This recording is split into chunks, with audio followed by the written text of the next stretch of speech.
Cogeneration for the next generation. Don't waste that waste. The African continent is growing fast. We have many natural resources which our industries use to produce things like sugar, rice, wood, tea, paper, and many other goods. But all these industries need both electricity and heat for their production, and these are very expensive. On top of that, our industrial production generates a lot of waste. Let's take an example of a sugar factory.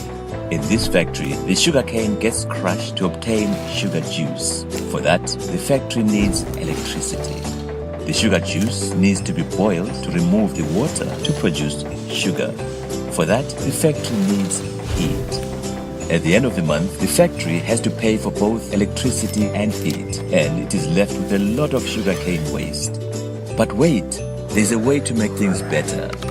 Cogeneration, an exciting technology which can transform agricultural waste, also known as biomass, into both electricity and heat. How? Let's go back to our sugar factory. The sugarcane waste can be burned to heat up the water and produce heat.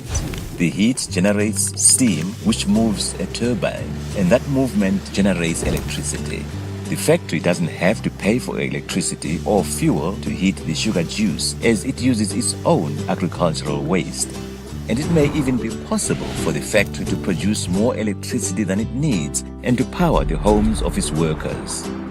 Sugarcane is just an example.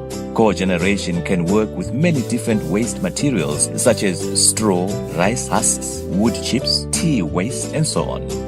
Needless to say, cogeneration is a cost-effective and environmentally friendly technology.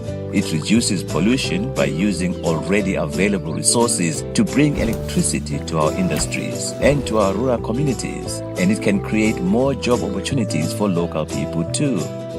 I hope now you can understand why cogeneration is so exciting for Africa. For more information, visit www.afriplan.org/cogen.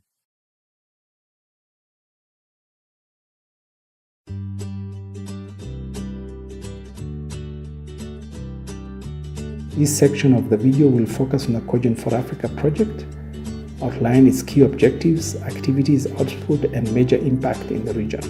Financed by the Global Environment Facility with support from UNEP and the Africa Development Bank, and executed by Afriplan FWD, the Cogen for Africa project aims to replicate the success of Mauritius, which meets over half its electricity needs from cogen plants based in its sugar industry. The Cogen project covers 7 countries. In next phase, it is covering more countries across the region using the network of national focal points that were established to promote cogeneration. As I said, the model example is Mauritius, which meets 55% of electricity needs from 4 large sugar factories centralized from 11 smaller sugar factories.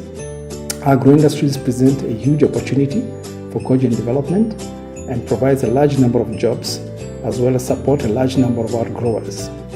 This is an important sector to develop. The next slide focuses on the key highlight of success story of the Cogen project, which was development of 2 cogen units at Kakira of 3 megawatt and 30 megawatt cogeneration plants. As you can see in the next picture, in addition to the cogen plant, the Kakira sugar factory now has a distillery and ethanol that uses a Venus biogas plant to basically power its distillery. This slide shows pictures of the small pilot 3 megawatt cogen plant that we started working with Kakira and gotten the experience to then move on to build a much larger unit of 30 megawatt. As a result, the total installed capacity at Kakira is 50 megawatt, making it the largest cogen plant in East Africa, which sells 32 megawatt to the Uganda electricity grid on a long-term PPA. This is a smaller cogen plant of 0.8 megawatt, which we helped establish at a tea factory in James Finley in Kenya, and has been used to indeed widen access among its workers. In total, the Cogen project has developed 110 megawatt of both electric and thermal cogen capacity and identified 729 cogen investment opportunities that total $1.5 billion worth of investment. We estimate that the sugar industry alone can meet 5% of electricity demand of the region, and with other sectors, this could grow to 20% of electricity demand. For more information on the Cogen project, please visit the following webpage or contact us at the following email. The next section of the video will focus on small-scale opportunities for clean energy development in smaller agro-industries such as flour companies.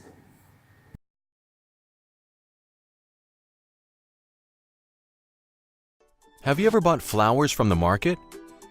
These flowers that light up your special days contribute to improving rural energy access in Africa. The key is flower farms like Tambuzi. Any horticulture farm the size of Tambuzi will need a good electrical connection with a capacity of 200 kVA. This calls for a lot of power from the National Electricity Company. But unlike many other horticulture farms, Tambuzi uses the sun to meet close to 40% of its electricity needs. Thanks to the use of solar power, Tambuzi not only saves on energy consumption, but also contribute to the environmental and social wellness. According to recommendations from recent studies by Cogen for Africa, Agrison and Cabaressa projects, Tambuzi can reduce its water losses, which will reduce energy used in pumping water. Proposed specially structured and insulated cold rooms and warm rooms could reduce energy loss by 30% and 25% respectively. With additional insulation, the Tambuzi farm could also use solar water heaters to meet all the energy needs of its warm rooms. These sustainable energy options would allow Tambuzi to reduce its CO2 emissions and help the environment become cleaner each passing year. And with its shared value program, similar to traditional CSR programs, but with more engagement from beneficiaries, Tambuzi is helping the surrounding communities reduce their energy costs by assisting them to adopt cleaner and greener energy options. By adopting greener energy options, Tambuzi is inspiring other flower and horticulture farms in the region to follow suit, generating greater environmental and social changes that will benefit the future generations. So next time when you buy flowers, know that it is not only lighting up your day, but also helping the world become a greener and happier place. For more information, visit the following websites.